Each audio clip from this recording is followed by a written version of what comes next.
Bro Kantara first ಚೆನ್ನಾಗಿತ್ತು bro. ಇದು ಯಾವ್ದು ಬ್ರೋ, ಒಳ್ಳೆ ಜಾತ್ರೆ ತರ ಮಾಡಿಟ್ಟವ್ರೆ. ಒಟ್ನಲ್ಲಿ ಕನ್ನಡಿಗರು ಮರ್ಯಾದೆ ತೆಗಿಬೇಕಂತ ಫಿಕ್ಸ್ ಆಗಿ ಕುಂತವ್ರೆ.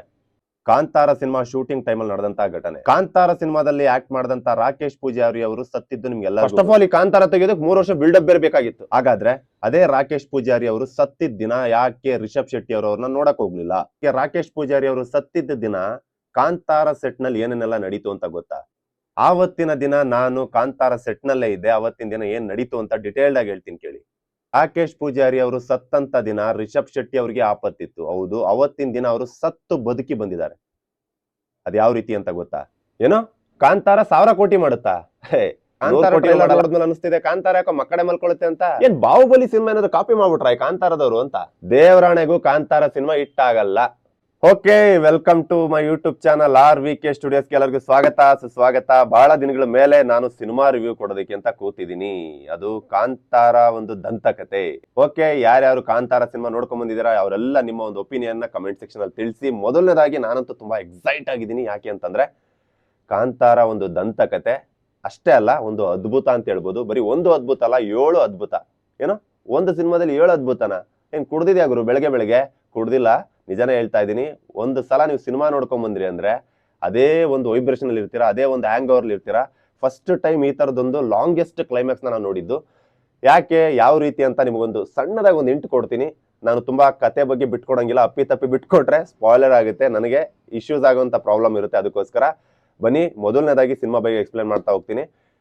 ಮೊದಲನೇ 20 ನಿಮಿಷದ ಕಾಂತಾರ ಸಿನಿಮಾ ಏನಿದೆ, ನಿಮಗೆ ಕ್ಯಾರೆಕ್ಟರ್ ಇಂಟ್ರೊಡಕ್ಷನ್ ಇರುತ್ತೆ.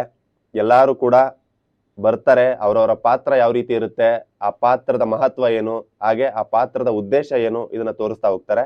ಈ ಒಂದು ಸಿನಿಮಾದಲ್ಲಿ 3 ವರ್ಗ ಇರುತ್ತೆ. ಒಂದು ಬಾಂಗ್ರಾ, ಒಂದು ಕಡಬ, ಒಂದು ಕಾಂತಾರ.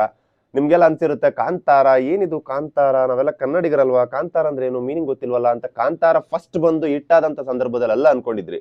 ಬಟ್ ಆ ಕಾಂತಾರ ಅನ್ನೋ ಒಂದು ಟೈಟಲ್ ಅನ್ನ ತಗೊಂಡ್ ಬಂದಿದ್ದು ಇವತ್ತಿಗೂ ಕೂಡ ನಾವು ಆ ವ್ಯಕ್ತಿ ನೆನ್ಪು ಮಾಡ್ಕೋಬೇಕು, ರಾಜ್ ಬಿ ಶೆಟ್ಟಿ ಅಂತೇಳಿ. ಬಿಕಾಸ್ ಕಾಂತಾರ ಫಸ್ಟ್ ಬಂದಂತ ಸಂದರ್ಭದಲ್ಲಿ ರಿಷಬ್ ಶೆಟ್ಟಿ ಅವರು ಒಂದು ಡಿಸ್ಕಷನ್ ಮಾಡಿದಾಗ ಈ ಒಂದು ಸಿನಿಮಾಗೆ ಕಾಂತಾರ ಅಂತಂದೇಳಿ ಟೈಟ್ಲ್ ಕೊಟ್ಟಿದ್ದು ರಾಜ್ ಬಿ ಶೆಟ್ಟಿ ಅವರು. ಸೊ ಇಂಥ ಸಂದರ್ಭದಲ್ಲಿ ಅವ್ರನ್ನ ನೆನ್ಪು ಮಾಡ್ಕೊಳ್ಳೇಬೇಕು, ಇಂಥ ಒಂದು ಅದ್ಭುತವಾದಂತ ಒಂದು ಟೈಟಲ್ ನ ಕೊಟ್ಟಿದ್ದಕ್ಕೆ. ಅದು ಪ್ಯಾನ್ ವರ್ಲ್ಡ್ ಅಂತ ಅಂದ್ರೂ ಕೂಡ ತಪ್ಪಿಲ್ಲ. ಈಗ ಇದು ಡೆಫಿನೆಟ್ಲಿ ಪ್ಯಾನ್ ವರ್ಲ್ಡ್ ಆಗುವಂತ ಸಿನಿಮಾ. ಅದಾದ್ಮೇಲೆ ಅದಕ್ಕೆ ಒಂದು ದಂತಕತೆ ಅಂತ ಸೇರಿಸಿದ್ದು ರಕ್ಷಿತ್ ಶೆಟ್ಟಿ ಅವರು. ಸೊ ಫೈನಲಿ ಇದು ಶೆಟ್ಟೀಸ್ 3 ಜನ ಸೇರಿ ಇಟ್ಟಂತ ಒಂದು ಟೈಟಲ್. ಶೆಟ್ಟೀಸ್ 3 ಜನ ಸೇರಿ ಮಾಡದಂತ ಒಂದು ಸಿನಿಮಾ ಅಂದ್ರೂ ತಪ್ಪಿಲ್ಲ. ಸೊ ಈ ರೀತಿ ಫೈನಲ್ ಆಗಿ ಹಿಟ್ಟಾಗಿ ಎಲ್ಲರ ಮನಸ್ಸನ್ನ ಗೆದ್ದು ಡಿವೈನ್ ಸ್ಟಾರ್ ಅನ್ನೋ ಒಂದು ಪದವಿನ ಪಡ್ಕೊಂಡಂತ ರಿಷಬ್ ಶೆಟ್ಟಿ ಅವರ ಪರ್ಫಾರ್ಮೆನ್ಸ್ ಈ ಒಂದು ಚಾಪ್ಟರ್ 1 ನಲ್ಲಿ ಸೋತ್ರ ಗೆದ್ರ. ಮೊದಲನೇದಾಗಿ ಈ ಒಂದು ಸಿನಿಮಾದಲ್ಲಿ ಡಬಲ್ ಟ್ವಿಸ್ಟ್ ಇರುತ್ತೆ ನಿಮ್ಗೆ. ಯಾವ ರೀತಿ ಅಂತಂದ್ರೆ ಒಂದು ಇಂಟರ್ವೆಲ್, ಒಂದು ಕ್ಲೈಮ್ಯಾಕ್ಸ್, ಎರಡೆರಡು ಕ್ಲೈಮ್ಯಾಕ್ಸ್ಗಳಿರುತ್ತೆ. ಓಕೆ, ನಾನು ಹೇಳ್ದಾಗೆ 3 ವರ್ಗ ಇರುತ್ತೆ. ಒಂದು ಬಾಂಗ್ರಾ, ಒಂದು ಕಡಬ, ಒಂದು ಕಾಂತಾರ ಅಂತಂದೇಳಿ. ನಾವೆಲ್ಲ ಹಿಂದಿನ ಸಿನಿಮಾಗಳನ್ನೆಲ್ಲ ನೋಡಿರ್ತೀವಿ. ಅಣ್ಣವ್ರ ಕಾಲದಲ್ಲಿ, ವಿಷ್ಣು ಸರ್ ಕಾಲದಲ್ಲಿ ಅಲ್ಲಿ ಬಂದಂತ ಸಿನಿಮಾಗಳಲ್ಲಿ ನಾವೆಲ್ಲ ನೋಡಿರ್ತೀವಿ. ಈಗ ಈ ರೀತಿ ಯೂಶಲಿ ದೈವದ ಸಿನಿಮಾ ಅಂತ ಬಂದಾಗ ಮೊದಲನೇದಾಗಿ ದುಷ್ಟಶಕ್ತಿ ಹಾರಾಡ್ತಾ ಇರುತ್ತೆ. ಅದಾದ್ಮೇಲೆ ದುಷ್ಟಶಕ್ತಿನ ಗೆಲ್ತಾ ಇರುತ್ತೆ, ಒಳ್ಳೆಯವ್ರಿಗೆ ಕೇಡಾಗ್ತಾ ಇರುತ್ತೆ, ಅವ್ರಿಗೆ ಕೆಟ್ಟದಾಗ್ತಾ ಇರುತ್ತೆ. ಇನ್ನೇನು ಆಗಲ್ಲ ಅನ್ನೋ ಟೈಮಲ್ಲಿ, ಅಂತ ಸಂದರ್ಭದಲ್ಲಿ ಮನುಷ್ಯನ ಕೈಲಿ ಏನೂ ಆಗಲ್ಲ ಅನ್ನೋ ಒಂದು ಸಂದರ್ಭದಲ್ಲಿ ದೈವ ಧರೆಗಿಳಿದು ಬಂದು ಒಳ್ಳೆಯವರ ಪರವಾಗಿ ನಿಂತು ಧರ್ಮನ ಗೆಲ್ಸುತ್ತೆ. ಈ ಕಾನ್ಸೆಪ್ಟ್ ನಾವು ಅಲ್ಲಿಂದ ಕೂಡ ನೋಡ್ಕೊಂಡ್ ಬಂದಿದೀವಿ. ಈಗ ಕೂಡ ಮತ್ತೆ ವಾಪಸ್ ಅದೇ ಫಾರ್ಮುಲಾನ ಇಟ್ಕೊಂಡು ಮಾಡಿರ್ತಕ್ಕಂಥ ಸಿನಿಮಾ ಕಾಂತಾರ ಚಾಪ್ಟರ್ 1. ಹಾಗಾದ್ರೆ ಇದು ಕಾಪಿ ಕ್ಯಾಟ ಅಲ್ಲ. ಯಾಕೆ ಕಾಪಿ ಕ್ಯಾಟ್ ಅಲ್ಲ ಅಂತ ನಿಮ್ಗೂ ಕೂಡ ಗೊತ್ತು. ಕಾಂತಾರ 1 ಕೂಡ ದೈವದ ಸಿನಿಮಾ ಆಗಿದ್ರು ಕೂಡ ಅದರಲ್ಲೆಲ್ಲೂ ಕೂಡ ನಿಮಗೆ ಕಾಪಿ ಕ್ಯಾಟ್ ಅಂಶಗಳು ಕಾಣಿಸ್ಲಿಲ್ಲ. ಮೊದಲನೇದಾಗಿ ರಿಷಬ್ ಶೆಟ್ಟಿ ಅವರು ಪರ್ಮೆ ಅನ್ನೋ ಒಂದು ಪಾತ್ರ, ಅವರ ಪಾತ್ರದ ಹೆಸರು ಬಂದು ಈ ಸಿನಿಮಾದಲ್ಲಿ ಹೈಲೈಟ್ ಆಗ್ತಕ್ಕಂಥ ಪಾತ್ರಗಳು ಬಂದು ರಿಷಬ್ ಶೆಟ್ಟಿ ಅವರು, ರುಕ್ಮಿಣಿ ವಸಂತ್ ಅವರು. ರುಕ್ಮಿಣಿ ವಸಂತ್ ಅವರ ಪಾತ್ರ ತುಂಬಾನೇ ಡಿಗ್ನಿಫೈಡ್ ಆಗಿ, ಹಾಗೆ ಅವರು ಈವರೆಗೆ ಕಾಣಿಸ್ಕೊಂಡೇ ಇಲ್ಲ. ನಿಜ ಹೇಳ್ಬೇಕಂತಂದ್ರೆ ಇಲ್ಲಿವರೆಗೂ ನಾವು ಮಾಡರ್ನ್ ಆಗಿ ನೋಡಿದೀವಿ, ತುಂಬಾ ಹೋಮ್ಲಿಯಾಗಿ ನೋಡಿದೀವಿ. ಸಪ್ತಸಾಗರದಾಚೆ ಸಿನಿಮಾದಲ್ಲಂತೂ ನಮ್ಮ ಪಕ್ಕದ ಮನೆ ಹುಡುಗಿ ತರ ನೋಡಿದೀವಿ. ಬಟ್ ಈ ಸಿನಿಮಾದಲ್ಲಿ ನೀವು ನೋಡಿದಾಗ ನಿಜವಾಗ್ಲೂ ಯಾವುದೋ ದೇಶದ ಅಥವಾ ನಮ್ಮ ನಾಡಲ್ಲಿ ಇದ್ದಂತ ಹಿಂದಿನ ತಲೆಮಾರಿನ ಒಬ್ಳು ರಾಣಿನ ಕರ್ಕೊಂಡು ಬಂದು ಈ ಸಿನಿಮಾದಲ್ಲಿ ಆಕ್ಟ್ ಮಾಡಿಸಿದ್ರ ಅಂತ ಅನ್ಸುತ್ತೆ ನಿಮ್ಗೆ.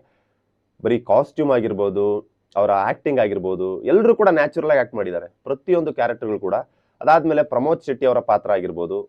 ಏನಿದು ಪ್ರಮೋದ್ ಶೆಟ್ಟಿ ಅವರು ಈ ಸಿನಿಮಾದಲ್ಲಿ ಯಾಕೆ ಬಂದ್ರು ಅಂತಲ್ಲ ಅನ್ಕೊಳಕ್ ಹೋಗ್ಬಿಡಿ. ಇದು ಹಿಂದಿನ ಹತ್ತತ್ರವಾಗಿ 4ನೇ ಶತಮಾನದಲ್ಲಿ ಕದಂಬರ ಆಳ್ವಿಕೆಯಲ್ಲಿ ಸಾಮಂತರಾಜರು ಅಂತ ಬರ್ತಾರೆ. ಸೊ ಆ ಒಂದು ಸಂದರ್ಭದಲ್ಲಿ ಕರಾವಳಿ ಭಾಗದಲ್ಲಿ ನಡೆದಂತ ಒಂದು ಕತೆ. ಸೊ ಹಾಗಾಗಿ ನೀವು ನನ್ನ ರಿವ್ಯೂ ಮೂಲಕ ಕತೆ ತಿಳ್ಕೊತೀರಾ ಅಂದ್ರೆ ದೇವರಣೆಗೂ ನಾನು ಕತೆಯ ಸುಳಿವನ್ನ ಬಿಟ್ಕೊಡಲ್ಲ, ಪಾತ್ರ ಮತ್ತೆ ವರ್ಗಗಳ ಸುಳಿವನ್ನ ಬಿಟ್ಕೊಡ್ತೀನಿ ಅಷ್ಟೇನೆ.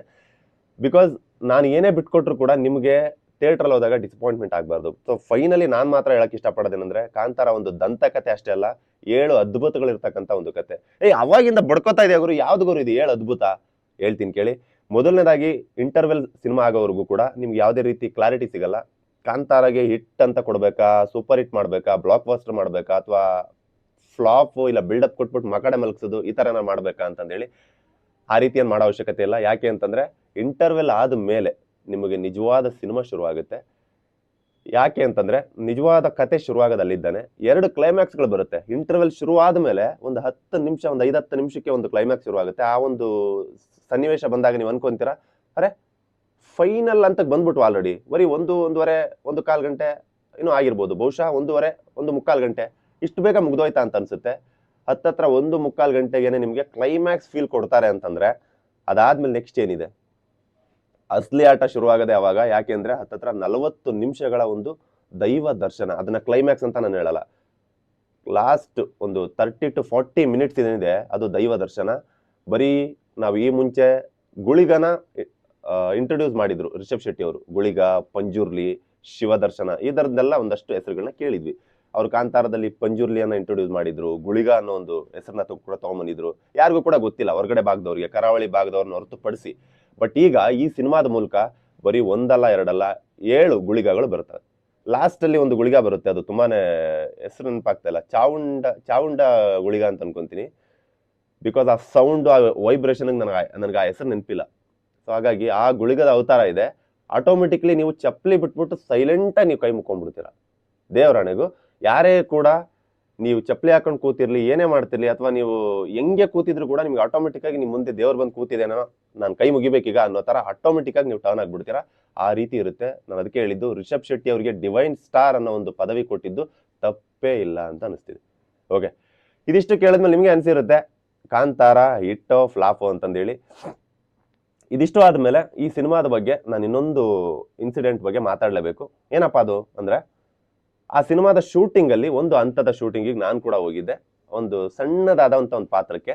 ಬಟ್ ಅನ್ಫಾರ್ಚುನೇಟ್ಲಿ ಆ ಒಂದು ಪಾತ್ರಕ್ಕೆ ನಾನು ಸೂಟೇಬಲ್ ಅಲ್ಲ ಅನ್ನೋ ಕಾರಣಕ್ಕೆ ಅಲ್ಲಿ ಸೆಲೆಕ್ಟ್ ಆಗಲಿಲ್ಲ. ಬಟ್ ಆದ್ರೂ ಕೂಡ ಕಾಂತಾರ ಶೂಟಿಂಗ್ ಅಂದ್ರೆ ಯಾರು ತಾನೇ ಮಿಸ್ ಮಾಡ್ಕೊತಾರೆ. ಸೊ ಹಾಗಾಗಿ ನಾನು ಅಲ್ಲಿ ಇದ್ದು ಶೂಟಿಂಗ್ ಅನ್ನ ಅನುಭವಿಸ್ಬಿಟ್ಟು ಫೀಲ್ ಮಾಡ್ಕೊಂಡು ಬಂದಿದ್ದುಂಟು. ಸೊ ಆ ಸಂದರ್ಭದಲ್ಲಿ ಆದಂಥ ಒಂದು ಘಟನೆ ನಾನು ಶೇರ್ ಮಾಡ್ಕೊಂತೀನಿ ಕೇಳಿ. ರಾಕೇಶ್ ಪೂಜಾರಿ ಅಂತ ಒಬ್ಬ ವ್ಯಕ್ತಿ ಡೆತ್ ಆದ್ರು, ಅದ್ರ ಬಗ್ಗೆ ನಿಮ್ಗೆ ಗೊತ್ತು.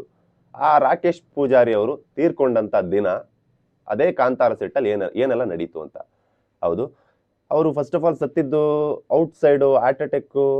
ಬಟ್ ಆ ಸೆಟ್ಟಲ್ಲಿ ಅಂತೆಲ್ಲ ಥಿಂಕ್ ಮಾಡಕ್ ಹೋಗ್ಬಿಡಿ, ಅವ್ರು ಆ ಸೆಟ್ಟಿಗೆ ಬಂದಿರ್ಲಿಲ್ಲ ಅವತ್ತಿನ ದಿನ. ಬಟ್ ಆದ್ರೂ ಅವರು ತೀರ್ಕೊಂಡಂತ ದಿನ ಏನೇನೆಲ್ಲ ಆಗಿತ್ತು, ಬಿಡು ಗುರು, ಅವ್ರು ಸತ್ತೋದ್ ದಿನ ಈ ರಿಷಬ್ ಶೆಟ್ಟಿ ಹೋಗ್ಬಿಟ್ಟು ಅವ್ರನ್ನ ಮೀಟ್ ಮಾಡಕ್ಕೆ ಹೋಗ್ಲಿಲ್ಲ, ಅವ್ರನ್ನ ನೋಡಕ್ಕೆ ಹೋಗ್ಲಿಲ್ಲ. ಅವ್ರ ಬಗ್ಗೆ ಯಾಕೆ ಹೇಳಕ್ ಹೋಗ್ತಿದ್ಯಾ? ಫಸ್ಟ್ ಆಫ್ ಆಲ್ ಈಗ ಆ ಸಿನಿಮಾ ಅವ್ರನ್ನು ಇವ್ರನ್ನ ಲಿಂಕೆ ಮಾಡಕ್ ಹೋಗ್ಬೇಡ. ಫಸ್ಟ್ ಆಫ್ ಆಲ್ ಈ ವ್ಯಕ್ತಿ ಬರೀ ಸಿನಿಮಾ ಅನ್ಕೊಂಡು ಆ ಸಿನಿಮಾದಲ್ಲಿರ್ತಕ್ಕಂಥ ಆರ್ಟಿಸ್ಟ್ಗಳಿಗೇನೆ ರೆಸ್ಪೆಕ್ಟ್ ಮಾಡಿಲ್ಲ, ಆ ಸಿನಿಮಾದಲ್ಲಿರ್ತಕ್ಕಂಥ ಆರ್ಟಿಸ್ಟ್ಗಳಿಗೇನೆ ಕೊಡ್ಬೇಕಾದಂತ ಗೌರವ ಕೊಟ್ಟಿಲ್ಲ ಅಂತ ಸಾಕಷ್ಟು ಜನ ಅನ್ಕೊಂತಾ ಇರ್ತಾರೆ.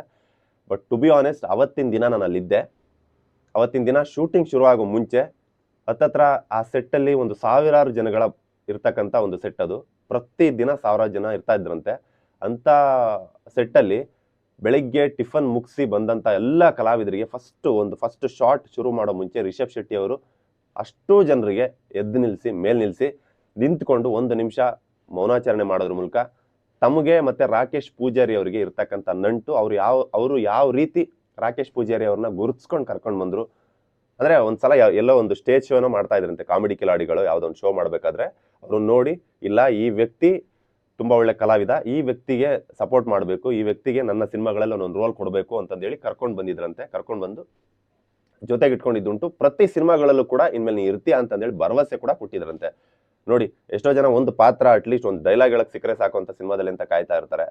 ಬಟ್ ಇಡೀ ನಾನು ಲೈಫ್ ಟೈಮ್ ಮಾಡುವಂತ ಸಿನಿಮಾಗಳಲ್ಲೆಲ್ಲ ಥ್ರೂ ಔಟ್ ನೀ ಇರ್ತೀಯ ಅಂತ ಒಂದು ಭರವಸೆ ಸಿಕ್ಕದ ಮೇಲೆ ಆ ವ್ಯಕ್ತಿ ಇರಲ್ಲ ಅಂತಂದ್ರೆ ತುಂಬಾ ಬೇಜಾರಾಗುವಂತ ವಿಚಾರ. ಸೊ ಆವತ್ತಿನ ದಿನ ಸೆಟ್ಟಲ್ಲಿ ನಡೆದಂತ ಘಟನೆ ಏನಪ್ಪಾ ಅಂತಂದ್ರೆ, ಆ ರೀತಿ ನಿಲ್ಲಿಸ್ಬಿಟ್ಟು ಒಂದು ಟ್ರಿಬ್ಯೂಟ್ ಅನ್ನ ಮಾಡಿ ಶೂಟಿಂಗ್ ಅನ್ನ ಶುರು ಮಾಡ್ತಾರೆ. ಶೂಟಿಂಗ್ ನ ಶುರು ಮಾಡಿ ಸ್ವಲ್ಪ ಹೊತ್ತಲ್ಲೇ ಆ ಸಿನಿಮಾ ನೋಡಿದವ್ರಿಗೆ ಗೊತ್ತಾಗುತ್ತೆ. ನಾನೊಂದು ಹೇಳ್ತೀನಿ ಕೇಳಿ, ಆ ಸಿನಿಮಾ ನೋಡ್ಕೊಂಡ್ ಬಂದ್ಮೇಲೆ ನಿಮ್ಗೆ ಈ ರಿವ್ಯೂ ನೋಡಿದ್ರೆ ತುಂಬಾ ಚೆನ್ನಾಗಿರುತ್ತೆ. ಯಾಕೆ ಅಂತಂದ್ರೆ, ರಥದ ಬೀದಿಯಲ್ಲಿ ಒಂದು ರಥದ ಬೀದಿಯಲ್ಲಿ ರಥವನ್ನ ಎಳ್ಕೊಂಡು ಹೋಗುವಂತ ಸೀನ್.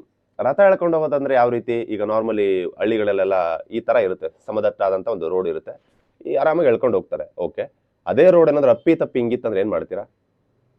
ಈ ರೀತಿ ಇರುವಂತ ಜಾಗದಲ್ಲಿ ರಥ ಎಳ್ಕೊಂಡು ಹೋಗೋದಂದ್ರೆ ಸುಲಭವಾದ ಮಾತೇ ಅಲ್ಲ. ಯಾಕೆ ಅಂತಂದ್ರೆ ಅಪ್ಪಿ ತಪ್ಪಿ ಎಳ್ಕೊಂಡು ಹೋಗ್ತೀರಾ ಅಂದ್ರು ಕಟ್ ಅಂದ ತಕ್ಷಣ ಇಮಿಡಿಯೇಟ್ಲಿ ನಿಲ್ಲಿಸ್ಬೇಕಲ್ಲ, ಅದು ನಿಜವಾದ ಟಾಸ್ಕ್. ಅಂತ ಸಂದರ್ಭದಲ್ಲಿ ನಡೆದಂತ ಒಂದು ಘಟನೆ.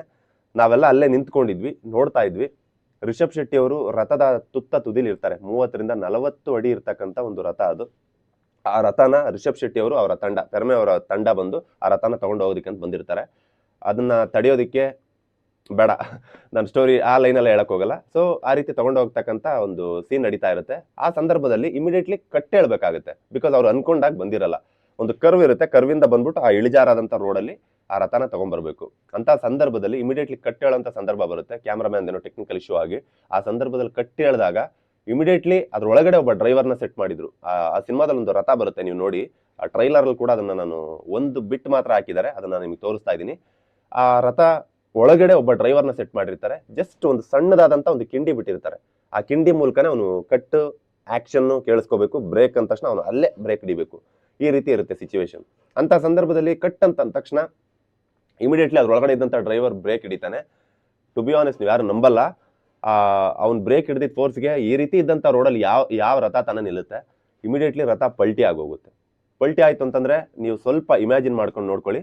ರಥದ ತುದಿಲಿ ಇರ್ತಕ್ಕಂಥ ರಿಷಬ್ ಶೆಟ್ಟಿ ಅವರು, ಮೇಲ್ಗಡೆ ಇದ್ದಂತ ರಿಷಬ್ ಶೆಟ್ಟಿ ಅವರು ಕೆಳಗಡೆ ಬರುವಂತ ಸಿಚುವೇಶನ್ ಬರುತ್ತೆ. ಜಸ್ಟ್ ಅವರ ಸೊಂಟಕ್ಕೆ ಒಂದು ರೋಪ್ ಅನ್ನ ಕಟ್ಟಿರ್ತಾರೆ. ಅದೇನಾದ್ರೂ ಕಟ್ಟಿರ್ಲಿಲ್ಲ ಅಂದಿದ್ರೆ ಬಹುಶಃ ಒಂದು ಸಲ ಟ್ರೈಲರ್ ಇವೆಂಟ್ ಅಲ್ಲಿ ರಿಷಬ್ ಶೆಟ್ಟಿ ಅವ್ರು ಹೇಳಿದ್ರು, ನನಗೆ ಎಷ್ಟೋ ಸಲ ಒಂದು 5 ರಿಂದ 6 ಸಲ ನಾನೇ ಹೋಗ್ಬೇಕಾಗಿತ್ತು ಅಂತಂದೇಳಿ. ಅದು ಅವತ್ತಿನ ದಿನ ಡೆಫಿನೆಟ್ಲಿ ಆ ಸಿಚುವೇಶನ್ ಆಗ್ತಾ ಇತ್ತು. ಅದನ್ನ ನಾವು ಕಣ್ಣಾರೆ ನೋಡಿದ್ವಿ. ಅಷ್ಟೆಲ್ಲ ನಡೆದ್ರು ಕೂಡ ಬೇರೆ ಯಾವ್ದೋ ಸಿನಿಮಾದವ್ರು ಆಗಿದ್ದಿದ್ರೆ ಅದನ್ನ ಬಿಲ್ಡಪ್ ಮಾಡ್ಕೊಂಡಿರೋರು, ಯಾರೋ ನ್ಯೂಸ್ ಅವ್ರನ್ನ ಕರ್ಸ್ಬಿಟ್ಟು ಅದನ್ನೇ ಪ್ರಮೋಷನ್ ತರ ಫೀಲ್ ಮಾಡ್ಕೊಂಡಿರೋರು, ಅದನ್ನ ಯೂಸ್ ಮಾಡ್ಕೊಂಡಿರೋರು. ಬಟ್ ರಿಷಬ್ ಶೆಟ್ಟಿ ಅವರ ತಂಡ ಅದನ್ನ ಮಾಡ್ಲಿಲ್ಲ. ಒಂದು 10 ನಿಮಿಷ ಅಲ್ಲಿ ಇದ್ದಂತ ಜನಗಳನ್ನೆಲ್ಲ ಕೂಡ ದೂರ ಕಳಿಸಿ ಅಲ್ಲಿ ಏನೇನಾಗಿದೆ, ಯಾರ್ಯಾರಿಗೆ ಇಂಜುರಿ ಆಗಿದೆ, ಇಮಿಡಿಯೇಟ್ಲಿ ಅಲ್ಲಿ ಆಂಬುಲೆನ್ಸ್ ವ್ಯವಸ್ಥೆ ಕೂಡ ಇತ್ತು. ಆಂಬ್ಯುಲೆನ್ಸ್ ಅಲ್ಲಿ ಯಾರ್ಯಾರಿಗೆ ಇಂಜುರಿ ಆಗಿದೆ ಕರ್ಕೊಂಡು ಹೋಗಿ, ಯಾರಿಗೆ ಅಲ್ಲೇ ಟ್ರೀಟ್ಮೆಂಟ್ ಮಾಡ್ಬೋದು ಅವ್ರಿಗೆ ಟ್ರೀಟ್ಮೆಂಟ್ ಮಾಡಿ, ಇನ್ನು ಮಿಕ್ಕಿದವ್ರನ್ನೆಲ್ಲ ಹೊರಗಡೆ ಕರ್ಕೊಂಡು ಹೋಗಿ ಹಾಸ್ಪಿಟಲ್ ಏನ್ ಟ್ರೀಟ್ಮೆಂಟ್ ಮಾಡ್ಬೋದು ಮಾಡ್ಕೊಟ್ರು. ಹಾಗೆ ರಿಷಬ್ ಶೆಟ್ಟಿ ಅವರಿಗೆ ಅವತ್ತಿನ ದಿನ ಆ ಪೇನ್ ಇದ್ರು ಕೂಡ ಇಮಿಡಿಯೇಟ್ಲಿ ಟ್ರೀಟ್ಮೆಂಟ್ ಮಾಡ್ಕೊಂಡು ಬಂದು ವಾಪಸ್ ಶೂಟಿಂಗ್ ಶುರು ಮಾಡಿದ್ರು. ಸೊ ಥಿಂಕ್ ಮಾಡಿ, ಆ ವ್ಯಕ್ತಿನೇ ಹೋಗ್ಬೇಕಾದಂತ ಸಿಚುವೇಶನ್ ಇದ್ರೂ ಕೂಡ ಅಂತ ಸಿಚುವೇಶನ್ ಇಂದ ಬಚಾವಾಗಿ ಬಂದು ಇಮಿಡಿಯೇಟ್ಲಿ ಟ್ರೀಟ್ಮೆಂಟ್ ತಗೊಂಡು ಆ ವ್ಯಕ್ತಿ ಮತ್ತೆ ಶೂಟಿಂಗ್ ಜಾಯ್ನ್ ಆಗ್ತಾರೆ ಅಂದ್ರೆ ಅವರ ಕಮಿಟ್ಮೆಂಟು ಯಾವ ರೀತಿ ಇತ್ತು ಅಂತ. ಸೊ ಹಾಗಾಗಿ ಅವರು ರಾಕೇಶ್ ಪೂಜಾರಿ ಅವ್ರನ್ನ ಅವತ್ತಿನ ದಿನ ನೋಡಕ್ ಹೋಗಕ್ಕಾಗ್ಲಿಲ್ಲ. ಸೊ ಈ ತರದೊಂದು ಘಟನೆ ನಡೀತು. ನಾನು ಕಂಡಾಗೆ ಅವತ್ತಿನ ದಿನ ಅಲ್ಲೇ ಇದ್ದೆ ನಾನು, ಹಾಗಾಗಿ ಹೇಳ್ತಾ ಇದ್ದೀನಿ. ಅದನ್ನ ಹೊರತುಪಡಿಸಿ ಪ್ರತಿ ದಿನ ಅಲ್ಲಿ ಏನಾದ್ರೂ ಒಂದು ಆಗ್ತಾನೆ ಇತ್ತು. ಅವಾಗ ಹೇಳ್ತಾ ಇದ್ದಿದ್ದು ದೈವದ ಸಿನಿಮಾ, ಸ್ವಲ್ಪ ದುಷ್ಟಶಕ್ತಿಗಳ ಕಾಟ ಇರುತ್ತೆ. ಸೊ ಹಾಗಾಗಿ ದುಷ್ಟಶಕ್ತಿಗಳ ಕಾಟ ಇರೋದ್ರಿಂದ ಪ್ರತಿ ದಿನ ಅಟ್ಲೀಸ್ಟ್ ಒಬ್ಬ ಅಲ್ಲಿರ್ತಕ್ಕಂಥ ಆರ್ಟ್ ಬಾಯ್ ಆಗಿರ್ಬೋದು, ಒಬ್ಬ ಜೂನಿಯರ್ ಆರ್ಟಿಸ್ಟ್ ಆಗಿರ್ಬೋದು, ಯಾರೋ ಒಬ್ಬ ಆರ್ಟಿಸ್ಟ್ ಆಗಿರ್ಬೋದು, ಕೆಲವೊಂದ್ಸಲ ಆರ್ಟಿಸ್ಟ್ಗಳಿಗೇನೆ ಯಾವ್ದೋ ಒಂದು ಯುದ್ಧ ಮಾಡೋಂಥ ಸಿಚುವೇಶನ್ ಇತ್ತು ಅನ್ಕೊಳ್ಳಿ, ಆರ್ಟಿಸ್ಟ್ಗಳೇ ಕೂಡ ರಕ್ತ ಸುರಿಸ್ಕೊಂಡೆಲ್ಲ ಆಕ್ಟ್ ಮಾಡಿದ್ದಾರೆ. ಹಂಗಂತ ಏನು ಹಿಂಸೆ ಮಾಡಿದ್ದಾರೆ ಅಂತಲ್ಲ, ಪ್ರತಿಯೊಬ್ರು ಕೂಡ ಅಷ್ಟು ಅವ್ರುಗಳೇ ಆರ್ಟಿಸ್ಟ್ಗಳೇ ಅಷ್ಟು ಇನ್ವಾಲ್ವ್ ಆಗಿರೋರು. ಫಾರ್ ಎಕ್ಸಾಂಪಲ್, ಏನೋ ಒಂದು ಕತ್ತಿನೋ ಏನೋ ಒಂದು ಹಿಂಗೆ ಓಡಾಡ್ಬೇಕಾದ್ರೆ ಮಿಸ್ ಹಿಂಗ್ ತಗುಲ್ತಾನೆ, ಓಕೆ ಸರ್ ರೆಡಿ ಅನ್ನೋ ತರ ಅಷ್ಟು ಇನ್ವಾಲ್ವ್ ಆಗಿ ಮಾಡಿರ್ತಕ್ಕಂಥದ್ದು. ಇದು ಬರೀ ಒಬ್ಬ ರಿಷಬ್ ಶೆಟ್ಟಿ ಅವ್ರು ಕಷ್ಟಪಟ್ಟರು ಅಲ್ಲ, ರಿಷಬ್ ಶೆಟ್ಟಿ ಅವ್ರ ಕಷ್ಟನ ನೋಡಿ ಅಷ್ಟು ಜನ ಜೊತೆಗೆ ನಿಂತ್ಕೊಂಡು ಮಾಡಿದಂಥ ಒಂದು ಸಿನಿಮಾ. ಸೊ ಹಾಗಾಗಿ ಇಂಥ ಸಿನಿಮಾ ಗೆಲ್ಲೇಬೇಕು. ಬರೀ ಈ ರೀತಿ ಕಷ್ಟಪಟ್ಟಿದ್ದಾರೆ ಅದಕ್ಕೋಸ್ಕರ ಗೆಲ್ಲಿ ಅಂತ ನಾನು ಈ ಒಂದು ಪಾಯಿಂಟಿನ ಹೇಳಿಲ್ಲ. ಅದಕ್ಕೆ ಅಂತಾನೆ ಈ ಒಂದು ಇನ್ಸಿಡೆಂಟ್ಗಳನ್ನ ನಾನು ಕೊನೆಯಲ್ಲಿ ಹೇಳಿದ್ದೀನಿ ಅಷ್ಟೇ. ಅದಾದ್ಮೇಲೆ ಒಂದು ಅಡಗಿನ ಒಂದು ಸಿಚುವೇಶನ್ ನಿಮ್ಗೆಲ್ಲರಿಗೂ ಗೊತ್ತು, ಅದು ಆಲ್ರೆಡಿ ವೈರಲ್ ಕೂಡ ಆಗೋಗಿತ್ತು. ಆ ಸಂದರ್ಭದಲ್ಲಿ ರಿಷಬ್ ಶೆಟ್ಟಿ ಅವ್ರು ಅಲ್ಲೇ ಇದ್ರಂತೆ, ಹಾಗೆ ಹೀಗೆ ಅಂತಂದೇಳಿ ಅದ್ರ ಬಗ್ಗೆ ರಿಷಬ್ ಶೆಟ್ಟಿ ಅವರು ಕೂಡ ಕ್ಲಾರಿಟಿ ಕೊಟ್ಟಿದ್ರು. ಈ ರೀತಿ ಏನಾದ್ರೂ ಒಂದು ನಡೀತಾನೆ ಇತ್ತು. ತುಂಬಾನೇ ಕಷ್ಟಗಳನ್ನ ಎದುರಿಸ್ಕೊಂಡು ಸಾವನ್ನೇ ಗೆದ್ದು ಮಾಡಿದಂಥ ಸಿನಿಮಾ ಅಂದ್ರೂ ಕೂಡ ತಪ್ಪಿಲ್ಲ. ಯಾಕಂದ್ರೆ ಎಷ್ಟೋ ಜನಕ್ಕೆ ಅಲ್ಲಿ ನೀವು ಕೇಳ್ಪಟ್ಟಿರ್ಬೋದು, ಆ ಸಂದರ್ಭದಲ್ಲಿ ಯಾರೊಬ್ಬ ಜೂನಿಯರ್ ಆರ್ಟಿಸ್ಟ್ ಹೋಗಿ ನೀರಲ್ಲಿ ಬಿದ್ದು ಸತ್ತೋದ ಅಂತಾನು ಕೇಳಿರ್ಬೋದು. ಈ ತರದೊಂದಷ್ಟು ಇನ್ಸಿಡೆಂಟ್ಗಳ ನಡೀತು. ಬಟ್ ಆ ನೀರಲ್ಲಿ ಬಿದ್ದಂಥ ವ್ಯಕ್ತಿಗೂ ಈ ಸಿನಿಮಾ ತಂಡಕ್ಕೂ ಸಂಬಂಧ ಇಲ್ಲ. ಯಾಕೆಂದ್ರೆ ಶೂಟಿಂಗ್ ಇದ್ದಂಥ ದಿನ ಅದಾಗಿದ್ದಲ್ಲ. ಅದ್ರ ಬಗ್ಗೆ ಆ ಸಿನಿಮಾ ತಂಡನೇ ಕ್ಲಾರಿಟಿ ಕೂಡ ಕೊಟ್ಟಿತ್ತು. ಸೊ ಈ ತರ ಪ್ರತಿದಿನ ಪ್ರತಿಯೊಬ್ಬ ಆರ್ಟಿಸ್ಟ್, ಪ್ರತಿಯೊಬ್ಬ ಟೆಕ್ನಿಷಿಯನ್, ಎಲ್ಲದಕ್ಕಿಂತ ಹೆಚ್ಚಾಗಿ ಅಲ್ಲಿ ಕೆಲಸ ಮಾಡ್ತಿದ್ದಂಥ ಸೆಟ್ ಬಾಯ್ಸ್, ಆರ್ಟ್ ಬಾಯ್ಸ್, ಅವ್ರಿಗೆ ನಾವು ಸಲ್ಯೂಟ್ ಹೇಳ್ಬೇಕು. ಯಾಕೆಂದ್ರೆ 24 hours 48 hours ಅಂದ್ರೆ 2 ದಿನಗಳ ಕಾಲ ಕಂಟಿನ್ಯೂಸ್ ಕೆಲಸ ಮಾಡಬೇಕು. ಅದು ನಿಜವಾಗ್ಲೂ ಆರ್ಟ್ ಬಾಯ್ಗಳಿಗೆ, ಸೆಟ್ ಬಾಯ್ಗಳಿಗೆ ತುಂಬಾನೇ, ಪ್ರೊಡಕ್ಷನ್ ಅವ್ರಿಗೆ ಸಿಕ್ಕಾಬಟ್ಟೆ ಕಷ್ಟ. ಅದನ್ನ ಯಾರು ಕೂಡ ಕಷ್ಟ ಅಂತ ಹೇಳಿದೆ ರಿಷಬ್ ಶೆಟ್ಟಿ ಅವ್ರು ಎಷ್ಟು ಹೇಳ್ತಾರೋ ಅಷ್ಟು ಅವ್ರು 2 ದಿನ ಹೇಳಿದ್ರೆ 2 ದಿನ, 3 ದಿನ ಹೇಳಿದ್ರೆ 3 ದಿನ ಕಂಟಿನ್ಯೂಸ್ ಕೆಲಸ ಮಾಡಿ ಕಟ್ಟದಂತ ಒಂದು ಸಿನಿಮಾ ಇದು, ಒಂದು ಅರಮನೆ ಅಂತಾನೆ ಹೇಳ್ಬೋದು. ಸೊ ಈ ಒಂದು ಸಿನಿಮಾನ ನಾನು ನೋಡ್ಕೊಂಡು ಬಂದು ನನ್ನ ಒಂದು ಒಪಿನಿಯನ್ ಹೇಳಿದೀನಿ. ಸೊ ಈಗ ನನ್ನ ಕಡೆಯಿಂದ ನೀವೇನಾದ್ರು ರಿವ್ಯೂ ಕೇಳಿದ್ದೆ ಆದ್ರೆ ನಾನು ಒಪ್ಪನಾಗಿ ಹೇಳ್ತೀನಿ ಕೇಳಿ, ಈ ಸಿನಿಮಾನ ಮಿಸ್ ಮಾಡ್ಕೊಂಡ್ರಿ ಅಂದ್ರೆ ನೀವು ಕನ್ನಡಿಗರಾಗಿರೋದಕ್ಕೆ ಲಾಯಕ್ಕಿಲ್ಲ, ಇದಂತೂ ನಾನು ಹೇಳಕ್ ಇಷ್ಟಪಡ್ತೀನಿ. ಇಂಥ ಸಿನಿಮಾ ಮಿಸ್ ಮಾಡ್ಕೋಬೇಡಿ. ಬರೀ ಕಾಂತಾರ ಫಸ್ಟ್ ಅಲ್ಲಿ ನೀವು 10 ನಿಮಿಷದ ಕ್ಲೈಮ್ಯಾಕ್ಸ್ ನೋಡಿ ಸಖತ್ತಾಗಿದೆ, ದೈವ ಕೈ ಮುಕ್ಕೊಂಡು ಹಾಗೆ ರಿಷಬ್ ಶೆಟ್ಟಿ ಅವ್ರ ಪರ್ಫಾರ್ಮೆನ್ಸ್ ಅಂತಂದ್ರಿ. ಅದೆಲ್ಲ ಏನು, ಬನ್ನಿ ಚಾಪ್ಟರ್ 1ಗೆ ನೋಡಿ. ಈ ಸಿನಿಮಾದಲ್ಲಿ 7 ದೈವಗಳು ಬರ್ತವೆ, 7 ದೈವಗಳು, 7 ಅದ್ಭುತಗಳು. ಅದನ್ನ ನೋಡಿ ನಿಮಗಿನ್ನೂ ಅನ್ಸುತ್ತೆ ಓಕೆ ಕಾಂತಾರ ಒಂದು ದಂತಕಥೆ ಅಲ್ಲ, ಇದು 7 ಅದ್ಭುತಗಳ ದರ್ಶನ ಅಂತೇಳಿ. ಓಕೆ, ಇದಿಷ್ಟು ಕಾಂತಾರ ಸಿನಿಮಾ ಬಗ್ಗೆ ನಾನು ಆನೆಸ್ಟ್ ಆಗಿ ಕೊಟ್ಟಂತ ರಿವ್ಯೂ. ಇದು ಬರೀ ನನ್ನ ಒಪಿನಿಯನ್, ಹಾಗೆ ನನ್ನ ಎಕ್ಸ್ಪೀರಿಯನ್ಸ್, ನಾನು ಕಂಡಂಥದ್ದು, ಹಾಗೆ ನಾನು ನೋಡ್ಕೊಂಡು ಬಂದಿದ್ದು ಸಿನಿಮಾ. ಇದಿಷ್ಟು ನಿಮ್ಮ ಮುಂದೆ ಒಪ್ಸಿದ್ದೀನಿ. ಇದ್ರ ಬಗ್ಗೆ ನಿಮ್ಗೆ ಅನ್ಸುತ್ತೆ ನಾನು ಕಮೆಂಟ್ ಅಂತ ತಿಳಿಸಿ. ಈ ಮುಂಚೆ ಯಾರಾದರೂ ಕಾಂತಾರ ಸಿನಿಮಾ ನೋಡಿದ್ರೆ ನಿಮ್ಮ ಒಂದು ಒಪಿನಿಯನ್ ಏನಿದೆ ಅದನ್ನ ಕಮೆಂಟ್ ಅಂತ ತಿಳಿಸಿ. ಯಾಕೆಂದ್ರೆ ನೆಕ್ಸ್ಟ್ ಸಿನಿಮಾಗೆ ಹೋಗೋರಿಗೆ ಹೆಲ್ಪ್ ಆಗುತ್ತೆ, ಅದಕ್ಕೋಸ್ಕರ. ಓಕೆ, ಮತ್ತೆ ಸಿಗೋಣ. ನಾನು ನಿಮ್ಮ ರಘುವರ್ಯ. Love you all.